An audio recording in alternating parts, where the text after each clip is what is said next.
बच्चों अब हम पढ़ेंगे about viruses, viroids and lichens. तो जो आर.एच. विटेकर ने 5 किंगडम क्लासिफिकेशन दिया है उसमें उसने वायरस, वायरॉइड्स और लाइकेंस को कोई प्लेस ही नहीं दिया। वाई? क्यों नहीं दिया प्लेस? बिकॉज उसने जो 5 किंगडम बनाए तो उसका जो फर्स्ट क्राइटेरिया था क्लासिफिकेशन करने का वो था सेल स्ट्रक्चर, कि टाइप ऑफ सेल कैसी है, कि सेल प्रोकैरियोटिक है या यूकैरियोटिक। तो वायरस के साथ या वायरॉइड्स के साथ या लाइकेंस, ठीक है। तो वायरस की बात करता हूं मैं। वायरस और वायरॉइड्स में तो सेल ही नहीं होती है, they are non cellular structure, they are acellular, they do not have any cell, right. और मैं आपको बताऊं वायरस को आज की डेट में जो साइंटिस्ट हैं दे से वायरस इज द, वायरस के बारे में थोड़ा डिटेल में पढ़ते हैं कि viruses they are the connecting link between living and non living, ठीक है। कि वायरस जो है वो एक कनेक्टिंग लिंक है लिविंग और नॉन लिविंग के बारे में। रीजन ये है कि वायरस में लिविंग के भी कैरेक्टर है, नॉन लिविंग के भी कैरेक्टर है। कैसे? चलिए हम लिविंग की बात करते हैं। तो लिविंग तो ये इस तरीके से है कि इसके पास जेनेटिक मटेरियल होता है, जेनेटिक मटेरियल। तो इसके पास खुद का जेनेटिक मटेरियल है, चाहे आरएनए हो या डीएनए, ठीक है। दोनों में से एक जेनेटिक मटेरियल होगा, ये ध्यान रखना। और दूसरा, ये रिप्रोडक्शन कर सकता है। क्या कर सकता है ये? रिप्रोडक्शन मीन्स कि ये अपने जैसी संतान पैदा कर सकता है, ठीक है। आजकल आप जानते हैं कोविड-19 समझ में आ गया, कोरोना वायरस, पूरी दुनिया परेशान है इस वायरस से and whole world is suffering. Today I came to know that Amitabh Bachchan तो पहले ही सफर कर रहे थे, उनकी फैमिली। आज हमारे होम मिनिस्टर अमित शाह को भी कोरोना पॉजिटिव हो गया है, ठीक है, वो भी कोरोना पॉजिटिव पाए गए हैं। तो आप सोचिए, और कई देशों के तो पीएम को हो गया, इंग्लैंड के पीएम को हो गया था। तो whole world is suffering from this virus, ठीक है। तो हमें कोरोना के बारे में भी बहुत अच्छी नॉलेज रखनी चाहिए। तो मैं कह रहा था, वायरस की बात कर रहा था कि वायरस जो है उनके पास जेनेटिक मटेरियल है, वेदर आरएनए या डीएनए। और दूसरा, they can produce their offspring. भाई वायरस अपने आप को फैला कैसे रहा है पूरी दुनिया में? वो ऐसी तो फैला रहा है क्योंकि वो रिप्रोडक्शन कर रहा है, ठीक है। अब इसे नॉन लिविंग के क्या कैरेक्टर है? नॉन लिविंग का कैरेक्टर ये है कि हमने जैसे पढ़ा है chapter cell is the fundamental unit of life, 9th पढ़ा था हमने या 11th पढ़ा, cell is the unit of life. तो cell is the unit of life. तो सेल जो है वो लाइफ की यूनिट है और इनके पास कोई भी सेल नहीं है, दे आर नॉन सेलुलर, ठीक है, they do not have any cell.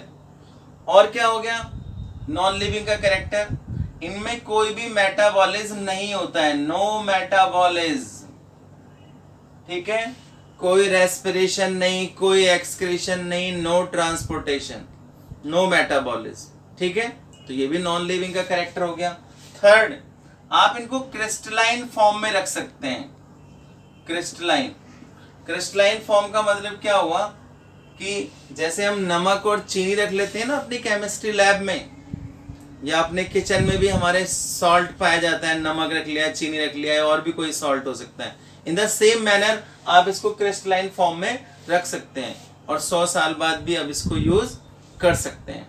तो it means it has both character of living as well as non living, that's why it is known as the connecting link between the living and non living, okay. मैंने आपको बताया कि virus is a connecting link between living and non living. तो ये living की तरह कैसे behave करते हैं?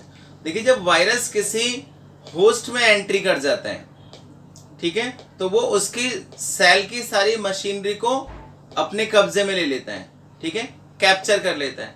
फिर वहां पर जो है जो मतलब होस्ट की सेल होगी वो वायरस के डीएनए के अकॉर्डिंग काम करेगी, और फिर वहां पर जो वायरस होता है वो अपनी बहुत सारी कॉपीज को प्रोड्यूस करता है। And you know whole world is suffering from so many viral disease nowadays. देखिए मैं आपको बताता हूँ कि जैसे हमें कॉमन कोल्ड हो जाता है, जुकाम हो जाता है, ठीक है, तो वो क्या है, वो एक वायरल डिजीज है। एड्स है, एड्स डिजीज आप जानते हो, ठीक है, acquired immuno deficiency syndrome, right. तो वो जो एड्स है, एड्स कितनी खतरनाक बीमारी है, पूरा मतलब वर्ल्ड उससे डरता है। हेपेटाइटिस बी, जॉन्डिस हो जाता है, so that is also very dangerous आपको,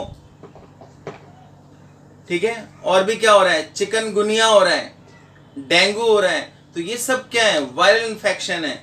और भी आपको बहुत सारी डिजीज मिल जाएंगी, मम्स हैं, स्मॉल पॉक्स, हर्पीज, इन्फ्लुएंजा, ये सब क्या है, ये सब वायरल इन्फेक्शन है। और केवल ह्यूमन या एनिमल में नहीं, प्लांट के अंदर भी बहुत सारी जो डिजीज होती हैं दे आर वायरल। और वायरल प्लांट में क्या सिम्टम्स आते हैं बताता हूं आपको। मोज़ेक फॉर्मेशन हो जाता है।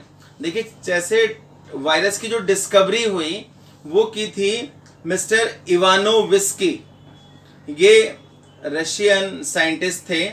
तो उन्होंने क्या देखा कि जो एक टोबैको होता है, टोबैको तंबाकू जो लोग खाते हैं आप जानते हो, तो टोबैको की जो लीव्स थी वो मोज़ेक हो गई थी, मोज़ेक का मतलब चित्तीदार हो गई थी। तो उनने उसमें से एक जो एक्सट्रैक्ट निकाला, तो उन्हें पता लगाया कि वो जो एक्सट्रैक्ट है that is smaller than bacteria, right, वो बैक्टीरिया से भी छोटा है और वो बाकी प्लांट को भी इन्फेक्ट कर सकता है, राइट। तो ये बात आप ध्यान रखेंगे। और उस वायरस का नाम था TMV, टोबैको मोज़ेक वायरस। कौन सा वायरस, टोबैको मोज़ेक वायरस। अभी हम डिस्कस करेंगे। पहले हम बता दूं क्या क्या सिम्टम्स आ सकते हैं प्लांट में ड्यू टू वायरल इन्फेक्शन।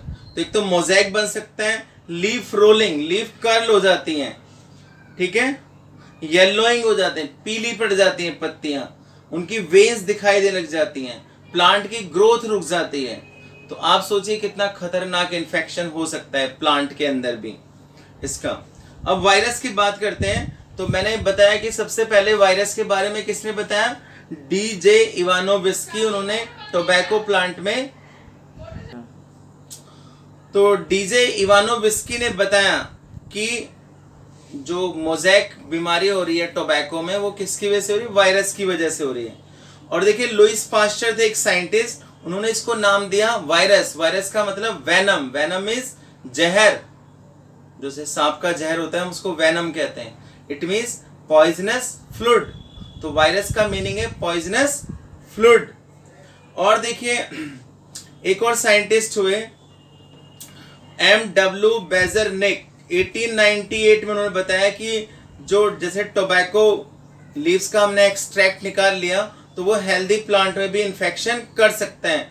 और उन्होंने एक वर्ड दिया कॉन्टेजियम वाइवियम फ्लूइडम, क्या, contagium वाइवियम fluidum meaning infectious living fluid. एक साइंटिस्ट हुए WM स्टैनले, उन्होंने बताया कि वायरस को हम क्रिस्टलाइज भी कर सकते हैं, उसके क्रिस्टल बना सकते हैं, जस्ट लाइक हम सॉल्ट के बनाते हैं या शुगर के बनाते हैं। और ये देखा गया कि अगर हम क्रिस्टल बनाते हैं तो उसमें ज़्यादातर क्या निकलता है, प्रोटीन।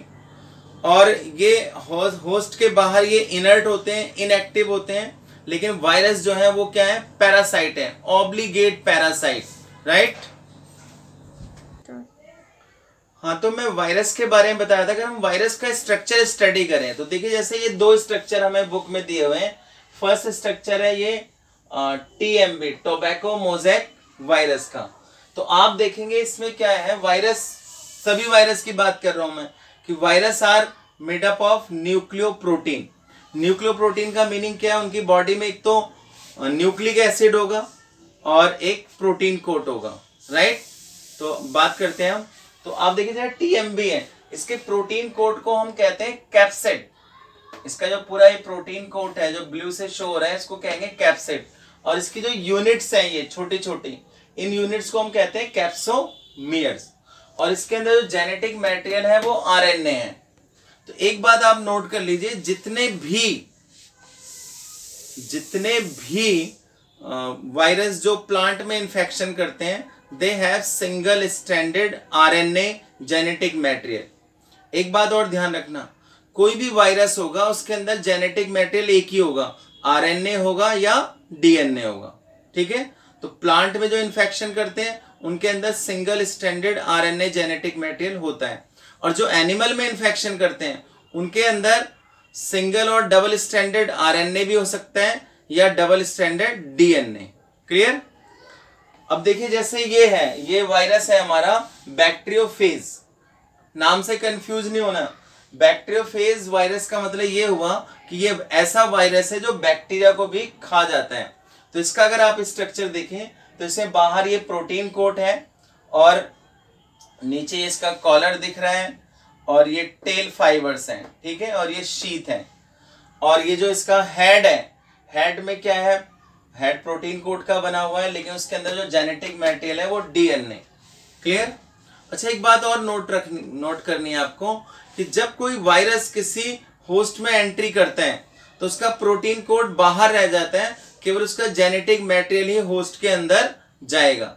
फॉर एग्जांपल मान लीजिए बैक्टीरियोफेज वायरस बैक्टीरिया पे अटैक करता है तो इसका जो प्रोटीन कोड है ना ये बाहर रह जाएगा, only genetic material DNA will enter inside the bacteria.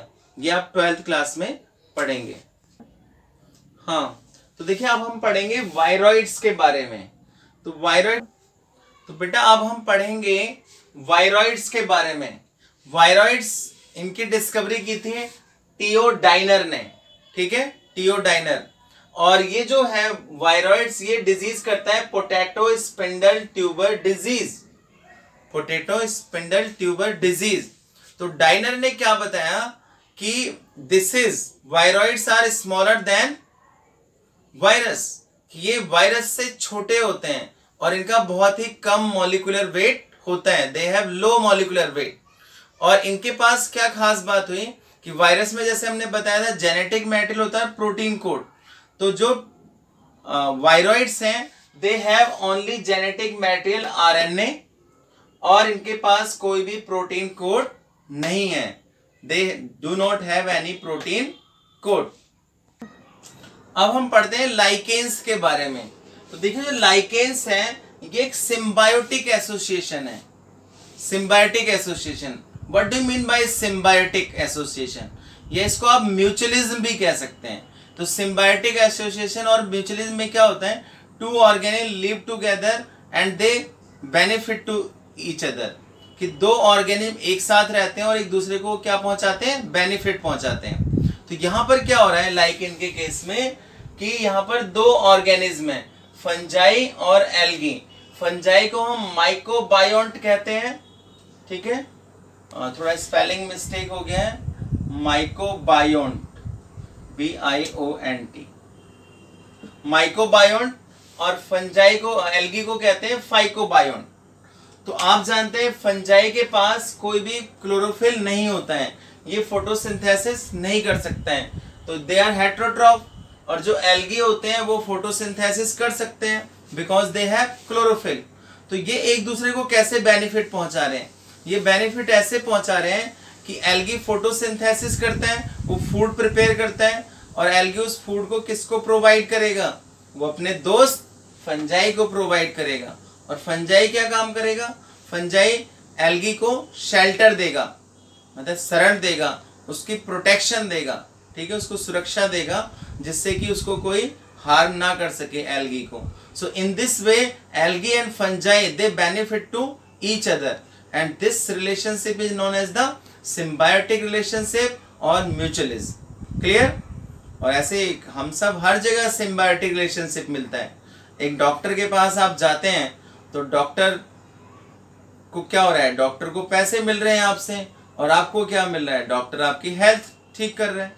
So this is also symbiotic relationship. Okay, तो हर जगह everywhere there is a symbiotic relationship. और देखिए जो ये होते हैं lichens, they are known as the pollution indicator.